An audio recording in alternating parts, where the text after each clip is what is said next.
여러분 반갑습니다. NCA 위클리 오랜만에 우리 세계 목회자들 함께 이렇게 모여서 인사를 드립니다. 벌써 11월이 되었습니다. 아틀란타에서 참 날씨가 좋은 그러한 때이기도 한데요. 여러분 올 한 해 어떻게 정리하고 계십니까? 시간이 참 빠른 것 같죠? 그렇죠? 참 빠릅니다. 목사님 혹시 올해가 어떤 해인 줄 아십니까? 올해는 저에게는 코로나의 해로 기억이 될 것 같습니다. 코로나. 물론 코로나로 인해서 우리가 참 어려움도 많았고 그러나 한편으로 감사한 것은 그것들을 잘 견뎌내게 하셔서 참 감사한 한 해였는데요. 그런데 한번 생각을 해보니까 올해가 어떤 해냐면 청교도인들이 메이플라워호를 타고 이제 미국 땅에 이민 온 해인데 400주년이 되는 해입니다.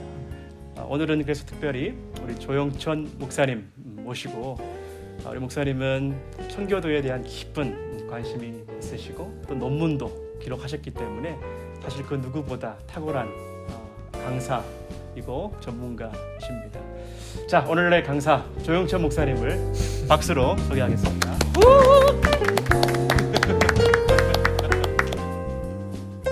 목사님 오늘 우리 또 임직식이 있었고 남다른 소감이 있으실 것 같은데 어떻습니까, 목사님? 목사님 말씀하신 것처럼 진짜 2020년 힘든 시간이었는데요. 코로나를 비롯해서 너무 힘든 시간인데 그래도 지금까지 우리 교회가 또 이 코로나 시간을 잘 버틸 수 있도록 하나님께서 은혜 주셔서 너무 감사하고요. 그 가운데에서는 사실 우리 성도님들도 열심히 참 도와주고 계시지만 특별히 우리 교역자들이 E100 영상 찍느라 또 신학 산책, 위클리 사실 좀 안타까운 것은 이제 NCA 위클리인데 우리가 위클리로 보내지는 못했죠. 너무 하는 일들이 많아서. 그렇지만 여러 가지 최선을 다해서 우리 성도님들을 섬겨주시는 우리 목사님들 또 사역자들에게 감사한 마음이고 또 하나님께서 이렇게 귀한 직분자들을 세우게 해주신 것도 너무 감사한 마음입니다. 그러면 질문을 우리가 본격적으로 하면 좋겠는데요. 목사님 올해가 400주년 그러니까 1620년에 필그림 분들이 이제 이민하러 오셨는데 그분들이 오게 된 과정이라 그럴까요? 배경이 어떻게 될까요? 네, 목사님 말씀하신 것처럼 정말 이 해가 뜻깊은 해더라고요. 역사적으로 봤을 때요. 그래서 이제 미국 역사학회나 또 신학교나 이러한 여러 학문 기관들에서 이 400주년 기념 학술회를 굉장히 많이 하고 있습니다. 그래서 저에게도 좀 강의를 하나 요청해서 제가 지난 월요일에 우리 목사님들 대상으로 신대륙 청교도 이민에 대해서 잠깐 좀 나눌 수 있는 기회가 있었거든요. 근데 그 내용이 제가 이제 준비하면서 좀 도움이 되는 내용이 있어서 우리 성도님들하고도 좀 같이 나누면 좋겠다. 근데 딱딱하게 강의하는 것보다 목사님들하고 이렇게 대화하는 포맷을 취하면 좋겠다. 그렇게 생각해서 좀 이 자리를 한번 준비해봤는데요. 그러니까 1620년, 정확히 진짜 400년 전이죠. 400년 전에 11월 11일이 지난주였죠. 11월 11일이 빼빼로데이가 아니라 그날이 출발했던 대서양을 건너서 이 뉴잉글랜드 지역에 도착했던 청교도들이 배에서 내렸던 날이 11월 11일이었습니다. 그러니까 영국에서 원래는 네덜란드로 그 다음에는 네덜란드에서 한 10년 살다가 이분들이 뉴잉글랜드로 이민을 왔거든요. 근데 그 이민 온 과정 우리가 잘 유명한 그 메이플라워호를 타고 한 2개월 정도 2개월 정도 2달 반 정도 항해를 해서 결국 뉴잉글랜드 지역에 있는 케이프 코드라고 하는 지역에 처음 도착한 게 1620년 11월 11일이죠. 그리고 그 후에 이제 정착해서 1년 동안 시간을 보내고 맞이했던 첫 번째 이제 땡스기빙이 우리가 지금 이제 추수감사절로 지키는 11월 넷째 주 목요일입니다. 그러니까 또 이번 주일이 다가오는 주일이 추수감사 주일이기 때문에 그런 면에서도 역사적으로 좀 뿌리를 생각해 볼 수 있는 그런 시간인 것 같아요. 네, 그렇군요. 참 배를 타고 먼 여정이었고 어찌 보면 참 힘든 여행이었을 텐데 그들이 이민을 결정하게 된 좀 중요한 요인이라고 할까요? 우리도 역시 이민자인데 우리에게 좀 다가오는 중요한 내용이 좀 있을 것 같습니다. 혹시 설명해 주시면 어떨까요, 목사님?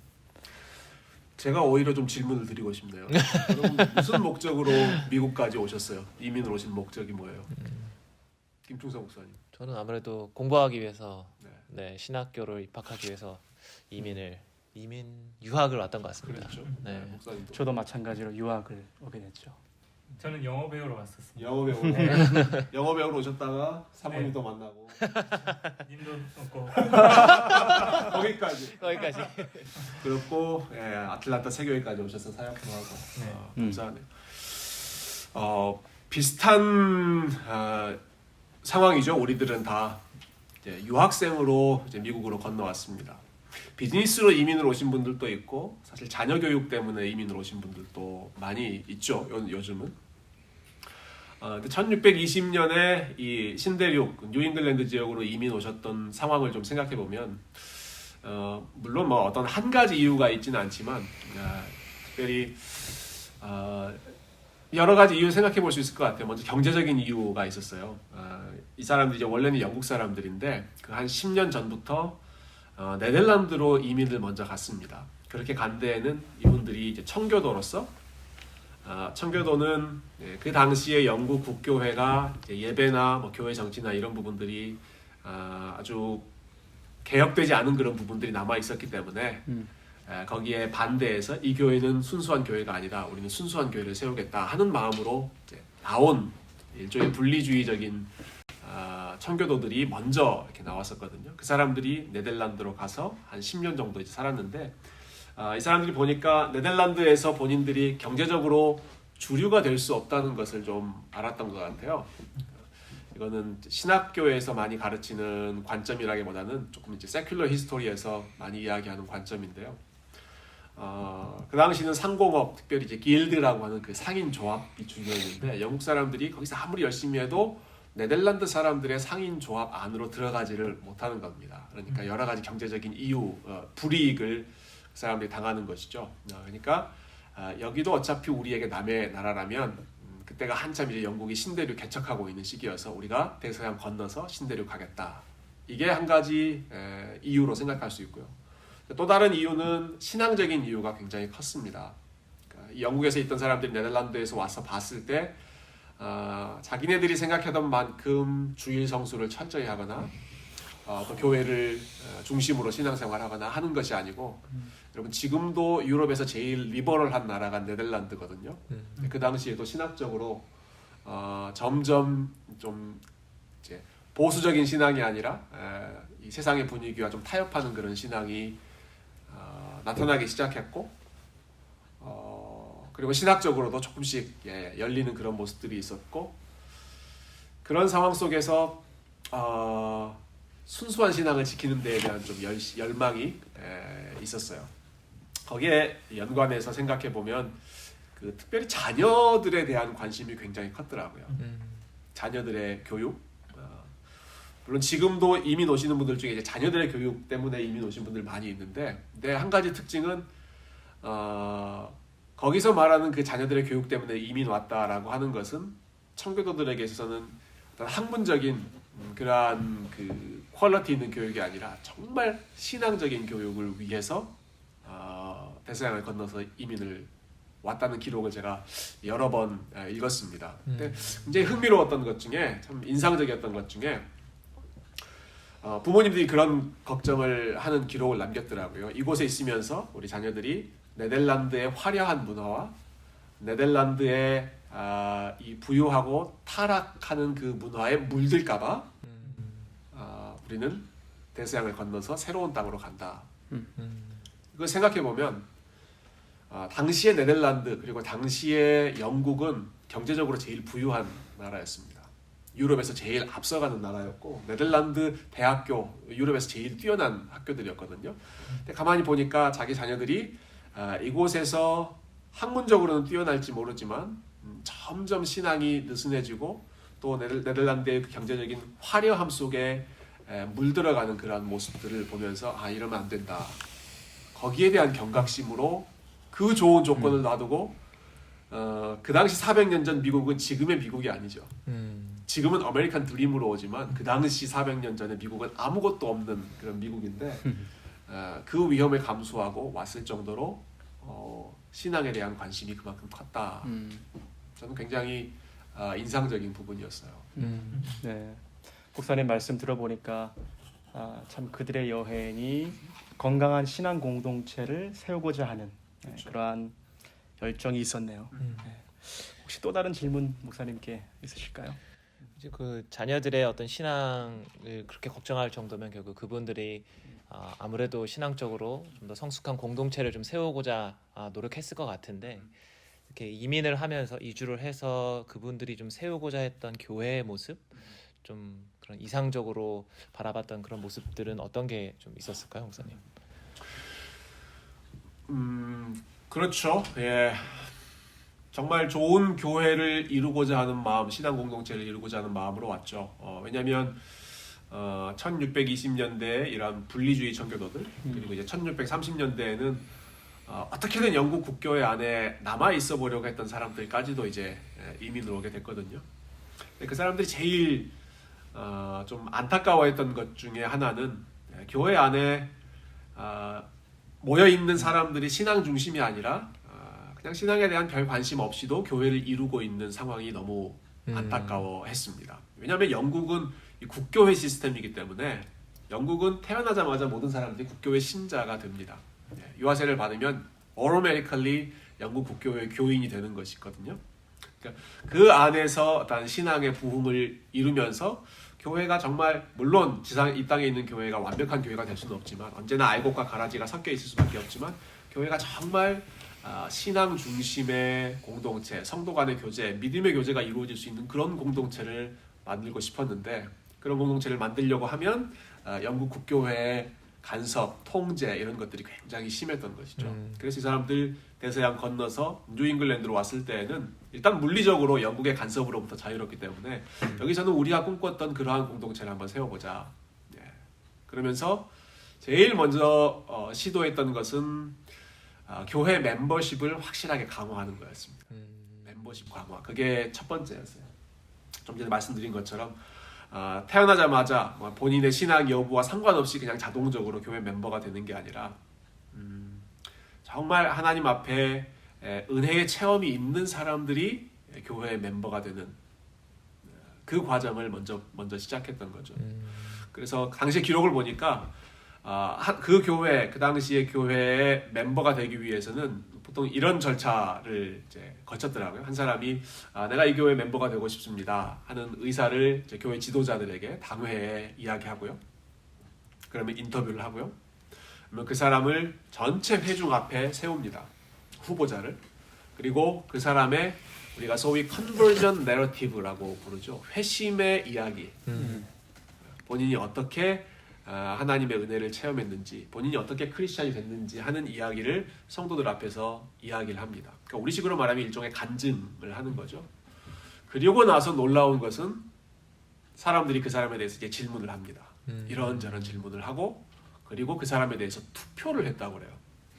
이 사람을 우리 교회 교인으로 받아들일 것인지, 이 사람의 그 신앙 체험을 우리가 진정한 것으로 이렇게 인정할 수 있을 것인지 투표를 했다는 그런 기록을 보고, 근데 그게 어떤 특정한 아주 유별난 교회의 모습이 아니라 그 모델이 뉴 잉글랜드 청교도들이 모델로 삼고 이루어가고자 했던 그러한 교회의 모습이었다는 거죠.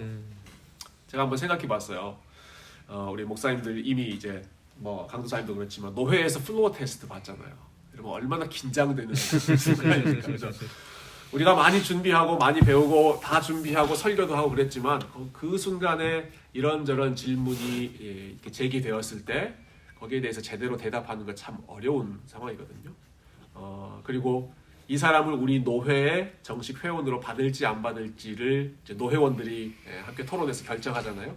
그 상황도 굉장히 긴장되는 상황인데 그런 기준을 목사 정도에 적용했던 게 아니라 공동체에 들어오는 멤버 모든 사람들에게 그렇게 엄격하게 적용했을 정도로 그만큼 철저한 그 믿음 공동체를 세우려고 했다는 게 정말 인상적인 이런 장면입니다. 물론 그렇게 꼭 엄격하지만은 않았습니다. 이제 뭐 앞에 나와서 잘 말을 못하는 사람들도 있고 수줍음이 많은 사람도 있기 때문에 그 사람들의 맞는 또 플렉서블한 그러한 접근도 취했지만 그럼에도 불구하고 교회의 구성원은 정말 믿음으로 뭉쳐 있어야 한다라는 것을 확실하게 세우고자 했던 게 이제 뉴잉글랜드 청교도의 어떤 꿈꾸는 교회 그런 모습이었던 것 같아요. 단적인 예 한 가지만 들자면 그랬던 것 같습니다. 목사님 아까 말씀하실 때 그 뉴잉글랜드의 청교도들이 자녀 교육에 대한 관심이 많아서 이제 건전한 크리스천 공동체를 세우기 위해서 이 미국 땅으로 왔다고 하셨는데 참 그걸 들으면 예나 지금이나 부모님들의 마음은 진짜 같구나. 아이들을 향한 그 신앙 교육을 향한 부모님들의 마음은 참 비슷하구나 이런 걸 느꼈는데요.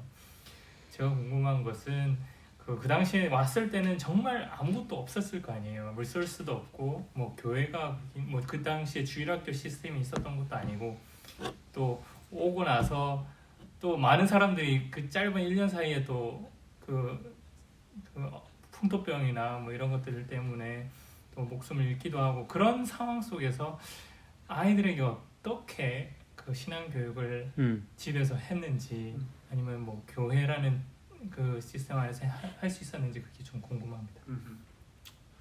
예, 말씀하신 것처럼 어려운 상황이죠.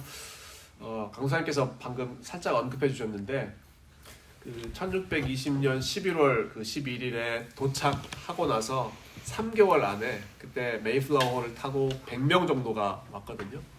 그 중에서 50명이 3개월 안에 죽습니다. 도착하자마자 3개월 안에 뉴잉글랜드의 추운 겨울, 풍토병, 그 다음에 장기간의 여행으로 인해서 좀 몸이 약해져 있던 것 이런 것들 때문에 50명이 죽고 물론 그 소식은 영국에 있는 사람들에게도 알려졌겠죠. 그러니까 그만큼 뉴잉글랜드의 그 당시의 지역이 아주 황무지와 같은 완전히 맨 땅에 헤딩해야 되는 그런 상황이었다. 근데 그것을 알고도 그 후에 또 이민을 오고 그 후에 또 이민을 오고 1630년 한 10년 정도 후에는 거의 한 2만 1000명 정도가 1630년대에 이주를 옵니다. 그래서 그 시대를 The Great Migration, 위대한 이주의 시대라 이렇게 부르거든요. 이미 말씀드렸지만 그러한 결단을 하는 데 있어서 아주 중요한 것이 자녀들의 교육이었다. 청교도들이 아주 중요하게 생각했던 것이 믿음의 전수였죠. 그래서 유명한 청교도인 리차드 백스터 같은 경우는 이제 백스터가 목회했던 그 목회지 키더민스터 지역에서는 오전에 주일에 같이 예배드리고 주일 오후에는 가장이 주일날 드렸던 예배에 대해서 설교에 대해서 일종의 가정 성경 공부라고 할까요? 주일 들었던 설교에 대해서 함께 리플렉션하고 같이 나누는 그런 모임을 가장이 각 가정에서 인도했다고 그래요. 그게 이제 청교도의 신앙, 가정에서의 그 신앙 교육이 아주 좋은 모델이었는데, 근데 그것은 이제 영국에서는 좀 예외적인 경우였지만 뉴잉글랜드로 넘어온 청교도들은 그 모델을 예외적인 케이스가 아니라 모든 사람들이 그렇게 하도록 제도도 마련하고 분위기도 조성했습니다. 그래서 뉴잉글랜드에서는 이제 매사추세츠주 같은 경우는 법을 만들어서 각 가정에서 가장이 아이들에게 글자를 가르치도록, 그때는 뭐 이제 초등학교, 중학교 아직 세워지기 전이니까 집에서 글자를 가르치는데 글자를 가르치는 목적은 성경을 읽고 교리문답을 읽을 수 있도록. 그리고 또 몇 년 후에는 각 가정에서 아버지들이 아이들을 의무적으로 교리 교육을 가르치도록 하는 그러한 법이 제정돼서 이제 시행됐을 정도니까 이게 얼마나 그 자녀의 신앙 교육에 대한 관심을 많이 쏟았는가 하는 걸 알 수 있죠. 한 가지 재밌는 거는 그 당시에 이제 처음 정착해서 한 100년 정도 그 뉴잉글랜드 지역에서 교과서로 사용된 책이 하나 있더라고요. 책 제목이 이제 New England Primer라고 하는 책인데 100년 동안 이제 공립학교의 교과서로 사용된 거죠. 그러니까 거기는 글을 읽는 거, 알파벳, 그리고 이제 글을 익힌 다음에 뭐 리딩하는 프랙티스를 이제 하는 내용들이 이제 들어가 있지 않겠어요? 거기 보면 알파벳을 배우는데 지금 같은 경우는 저희 아이들도 알파벳 배우지만 A 하면 A is for apple, B is for book, boy 뭐 이렇게 나가거든요. apple, book, 또 cat, dog 이렇게 해서 이제 알파벳 첫 단어를 배우잖아요. 그 책에 보니까 A is for Adam. 그리고 이제 딱 예문이 나와요. In Adam we have all sinned. 와. 아담 안에서 우린 다 죽었다. B is Bible. 천국으로 들어가는 문은 바이블에 있다. C is Christ. Christ died for us. 그런 식으로 성경의 내용을 알파벳으로 정리하는 거예요. 그러다가 마지막 Z, 마지막 그 Z는 뭐가 나오냐면 사케오가 나옵니다. 사케오스가 Z로 시작하잖아요. 그러니까 성경에 있는 내용들을 바탕으로 알파벳 가르치고 그리고 그 책의 뒤에 가면 웨스트민스터 소요리 문답 전문이 이제 들어가 있어서 알파벳을 읽은 다음에 성경의 내용, 주기도문 이런 거 배우고 다음에 소요리 문답을 통해서 교리의 기본적인 내용을 습득하게 하는 것이 100년 동안 뉴잉글랜드의 이 초등학교 교과서였다라고 하는 사실이 참 놀랍죠. 물론 이제 그 다음에는 여러 이제 세속적인 분위기가 이제 물밀듯 들어오면서 그렇게 지킬 수 없었죠. 교육도 이제 바뀌지고 커리큘럼도 이제 다 바뀌어지고 뭐 지금은 이제 공립학교에서 기도할 수도 없고 뭐 말씀을 읽을 수도 없는 상황이 됐지만 적어도 처음 미국이 시작됐을 때 정신은 그러한 신앙적인 분위기 또 자녀에 대한 신앙의 교육이 있었다는 것 좀 우리의 뿌리를 생각하면서 생각해 볼 만한 부분인 것 같아요. 네. 참 생각할 만한 것이 참 많네요. 어느덧 시간이 좀 지나서 마지막 질문 드리고 또 목사님 기도로 맞춰주시면 좋겠는데요. 오늘날 우리가 회복해야 할 청교도 정신이 있다면 목사님 생각하실 때 어떤 것들이 좀 있을까요? 역시 제가 또 반문하겠습니다. 방금 잠깐 이제 청교도에 대해서 얘기했잖아요. 뉴잉글랜드 청교도에 대해서. 여러분 생각할 때는 뭐가 청교도 정신인 것 같아요. 또 꼭 오늘 나눈 내용 아니라도 여러분이 종종 이제 미국의 건국 이녀, 뭐 청교도 이런 이야기 많이 하는데 어떤 생각을 하세요?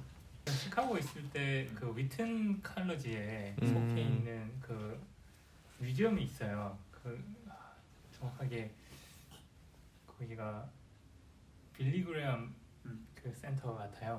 거기 보니까 시간대별로 이렇게 교회 역사가 어떻게 이루어졌는지 하나님의 부흥 역사가 어떻게 이루어졌는지를 쫙 이렇게 사진과 여러 가지 유물들이 이제 거기 있더라고요. 그 중에 하나 제 마음속에 좀 계속 와닿았던 부분이 이제 조나단 에드워즈가 그 1차 대각성 운동 있기 전에 그때 그 사회 현상에 대한 그 짧은 그 글귀가 있었는데 이제 그 대각성 운동이 있기 전에 하나님의 사람들이 이게 청교도들이 여기 와서 이제 신앙으로 생활하다가 시간이 점점 지나니까 이제 신앙을 잃어가게 되고 그러면서 점점 말씀과 멀어지는 삶을 살았다. 이런 짧은 글귀가 있더라고요. 그 가운데서 이제 하나님이 또 조나단 에드워즈를 사용하셔서 이 땅에 다시 부흥이 일어나게 하셨다라는 그런 흐름을 보면서 뭐랄까 청교도의 가장 포인트가 어떻게 보면 말씀이 프라이머리 된 삶이었는데 그게 시간이 지나면 지날수록 그게 말씀이 프라이머리가 아니라 세컨더리로 바뀌는 그런 모습에서 그게 점점 청교도 신앙으로 세워진 공동체가 이제 세속적이어지는 그런 모습까지 가는 걸 보게 되더라고요. 결국에 하나님이 또 하신 일은 그 말씀이 세컨더리였던 말씀 중심의 삶이 다시 프라이머리로 바뀌게 하시는 그런 역사를 그걸 보면서 결국에 우리가 해야 되는 부분은 우리 인생에서 가장 중요한 우리 인생의 모토는 프라이머리는 말씀 중심의 삶을 살아야 되는구나. 그것을 좀 깨달았고 청교도의 그 포인트를 통해서 우리가 배우는 거는 결국에는 말씀 중심의 삶을 우리가 회복하는 것이 가장 중요한 게 아닐까 그런 생각을 해봤습니다. 네, 너무 좋은 포인트입니다. 혹시 김충성 목사님은 어떤 생각해봤어요? 저도 비슷한 것 같은데 저는 이제 조금 더 이제 교회 차원에서 좀 생각하게 되더라고요. 아까 멤버십 목사님이 이야기도 많이 해주셨는데 그분들이 그런 영규 국교회 아래서 그 교회의 잘못된 모습들 그리고 그런 정치와 이렇게 연결돼 가지고 자신들이 올바로 신앙생활 할 수 없는 것을 안타까워하면서 결국은 하나님이 진짜 세우고자 하는 교회의 모습을 꿈꾸면서 사실 이것에 넘어왔다는 느낌을 받았고 또 결국 그 가운데 말씀이 또 기초가 되고 또 어떻게 해서든지 정말 그 하나님의 은혜를 받은 사람들이 함께 모여서 그런 공동체를 이루어 나가려고 했다는 정신이 저는 정말 하나님의 나라를 좀 이렇게 생각하고 있지 않았을까 그분들이 결국 그게 또 자기 자녀들에게도 잘 전수될 수 있도록 자녀 교육에도 가장 또 말씀으로 성경으로 알파벳을 가르치고 이런 것들이 좀 하나님 중심 공동체의 정신, 그러니까 하나님 나라 꿈꾸는 삶 그런 것들이 좀 청교도의 정신이 아니었을까 좀 생각을 해보게 되었습니다. 네, 좋습니다. 김질 목사님은 어떤 생각? 네, 저도 같은 생각입니다. 그래서 자녀 교육에 대한 그들의 열정 그리고 건강한 공동체를 세우고자 하는 그들의 열정이 가장 좀 와닿았던 것 같고요. 윤성강 선생님 말씀하신 것처럼 실제로 이제 역사를 보면 한 2세대가 지나면 다시 또 그들의 정신이 조금 해이해지는 그런 모습도 좀 읽을 수 있었는데 결국 이제 말씀으로 돌아가야 되지 않나 그렇게 좀 생각이 들었습니다. 맞습니다. 네. 맞아요. 이렇게 좀 순수한 마음으로 뉴잉글랜드 도착했어도 말씀하신 대로 2세대 지나면 이게 신앙이 약해졌습니다. 신앙이 약해지면서 멤버십에 있어서도 그러한 컨버전 내러티브를 의무화시킨 것이 아니라 점점 그것이 없어도 기본적인 교리에 동의하면 동참한다. 아니면 그것이 없어도 그 체험이 있었던 사람의 자녀이면 오케이 이런 식으로 계속 좀 더 그 멤버십의 범위가 넓어져 가는 거죠. 그것을 미국 교회사에서는 이제 halfway covenant라는 그 제도로 이제 나오는데 절반 언약이라고 하는 제도죠. 근데 그렇게 또 이렇게 약해져 갈 때 또 하나님은 가만히 놔두시지 않고 또 새롭게 부흥의 시대를 열어주시고 조나단 에드워즈 같은 사람이 이제 마지막 청교도라고 불리면서 청교도 운동이 쇠퇴했을 때 그 운동을 다시 이제 회복했던 또 한 시대의 거물이죠. 그러나 또 조나단 에드워즈의 유산이 끝나갈 때쯤 또 하나님은 또 새로운 시대를 한 번씩 시작하시는 모습을 우리가 기억할 수 있는 것 같아요. 그래서 저에게 누군가 청교도 정신이 뭐냐라고 물어본다면 과연 청교도 정신이라고 하는 게 있느냐라고 제가 좀 딴지를 한번 걸어보고 싶어요. 네, 과연 우리가 청교도 정신이라고 그러니까 제가 이제 17세기 영국의 청교도에 대해서 좀 관심을 갖고 이제 공부를 했지만 그 시대에 그러한 신앙을 가지고 있었던 사람을 청교도라고 불렀던 것이죠. 청교도라는 말이 교회를 순수하게 신학 교리만이 아니라 예배 또 교회 행정 교회 정치 모든 것을 다 말씀 중심으로 정화하자라고 하는 게 이제 청교도 운동이었잖아요. 그러니까 말씀으로 돌아가는 것이 청교도 운동의 핵심이었고 그 영국이라고 하는 상황 또 미국이라고 하는 상황에서 그 일을 열심히 헌신했던 사람들을 우리가 이제 역사적으로 청교도라고 부르지만 그 사람들이 뭐 특별히 새로운 것을 만들려고 했던 사람들이 아니라 그 사람들은 사실 종교 개혁의 후예로서 종교 개혁자들이 이루고자 했던 그런 교회를 좀 완성하고 싶은 비전을 가졌던 사람이라고 저는 생각해요. 그래서 청교도들의 모토 중에 하나가 웨스트민스터 총회가 열릴 때의 모토가 Reforming the Reformation이었거든요. 종교 개혁을 더 개혁하기, 종교 개혁을 완수하기, 뭐 이렇게 번역할 수 있겠죠. 그럼 종교 개혁자는 뭐 또 특별한 사람이냐? 그렇지 않습니다. 종교 개혁가들은 역시 말씀으로 처음의 성경적인 기독교를 우리가 회복하자 하는 것이 이제 16세기에 우리가 그 사람들을 이제 종교 개혁가라고 부르는 거죠. 각 사람을 부르는 명칭들은 달라졌지만 저는 그 사람들이 가지고 있었던 신념, 그 본질은 똑같다고 생각해요. 말씀을 중심으로 교회를 세우고 그리고 말씀을 가르치고 말씀을 우리 후손들에게 전달하고 그렇게 순수한 공동체. 그러나 뭐 이 말씀을 가르친다는 것이 지적으로만 가르치는 것이 아니라 오늘 설교에서도 우리가 함께 들은 것처럼 사랑을 바탕으로 해서 말씀을 전수하는 그러한 공동체를 이루어가는 것이 청교도의 비전, 종교개혁가의 비전, 그리고 초대교회의 비전, 이것이 함께 쭉 연결되는 저는 흐름 가운데 있고, 그 흐름 위에, 그 역사적인 흐름 위에 우리 아틀란타 세교회, 또 PCA 교단, 이러한 또 우리가 공부했던 여러 신학교들이 함께 서 있다고 저는 생각합니다. 좀 마무리하면서 드는 생각은 그 1630년에 이제 본격적으로 그 대이주의 시대가 열릴 때 그때는 이제 아르벨라라고 하는 배와 또 7척의 아주 막 큰 배를 타고 대규모로 영국에서 사람들이 이주해 왔거든요. 근데 그 배에서 한 평신도 지도자가 이제 설교를 합니다. 그 사람이 존 윈트롭이라는 훗날 매사추세츠의 이제 주지사로 오랫동안 수십 년 영향력을 끼쳤던 사람인데, 이분 목회자가 아니었지만 그 배 위에서 함께 이주하는 사람들을 향하여서 설교하는 것이죠. 근데 그 설교의 제목이 A Model of Christian Charity였습니다. 기독교 사랑의 모델이라고 하는 제목이죠. 근데 거기에 나오는 이제 유명한 표현이 City upon a hill, 언덕 위의 도시라고 하는 표현입니다. 그래서 미국 대통령들이 이제 취임 연설할 때마다 항상 단골로 언급하는 것 중에 하나가 이 미국 City upon a hill, 전 세계가 주목하고 있는 이 언덕 위의 도시를 우리가 다시 세우자, 회복하자, 이러한 메시지를 보낼 때가 참 많이 있죠.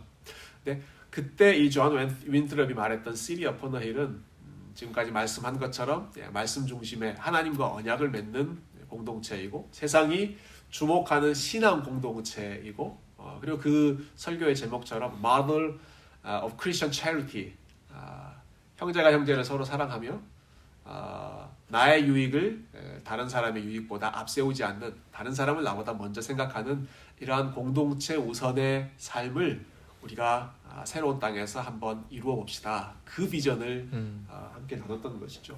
굳이 청교도 정신이라고 한다면 저는 그와 같은 것 생각해 볼 수 있을 것 같아요. 말씀 위에 서 있고 공동체를 세워가고, 그리고 사랑으로 그것을 이루어가는 것.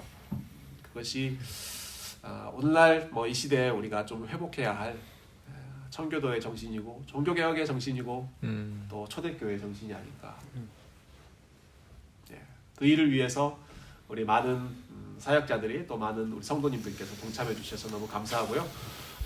또 이 11월 땡스기빙 시즌을 맞이해서 우리 하나님 앞에 이 땅에 처음 왔던 믿음의 선조들을 또 기억하며 그 믿음의 유산을 잘 이어갈 수 있도록 함께 결단하는 은혜의 시간이 되었으면 좋겠습니다. 제가 한번 기도하겠습니다. 하나님 감사합니다. 400년 전 이 땅에 청교도들을 보내시고 그들을 통하여 참 건강한 공동체를 세우고자 하는 비전을 시작하심에 감사합니다. 시간이 흐르면서 참 많이 쇠퇴하는 부분도 있고 타협하는 부분도 있지만, 그러나 각 역사의 중요한 포인트에 또 하나님께서 남은 자들을 사용하셔서 순수한 신앙을 회복시키셨던 것 기억합니다.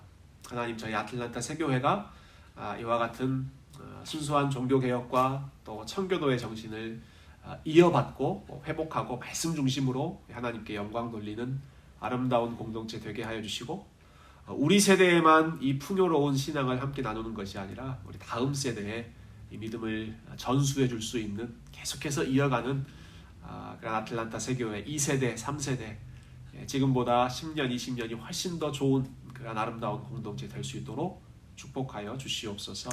이번 한 주도 저희가 추수감사주의를 준비하며 하나님 앞에 풍성한 감사의 제물을 드리게 하시고, 우리 성도님들의 삶 가운데 주님 주시는 은혜가 넘치도록 축복하여 주시옵소서. 아멘. 예수님의 이름으로 감사하며 기도드립니다. 아멘. 네, 감사합니다. 감사합니다. 성도님들을 향해서 해피 땡스기빙 한번 인사하고 하나, 둘, 셋. 해피 해피 땡스기빙.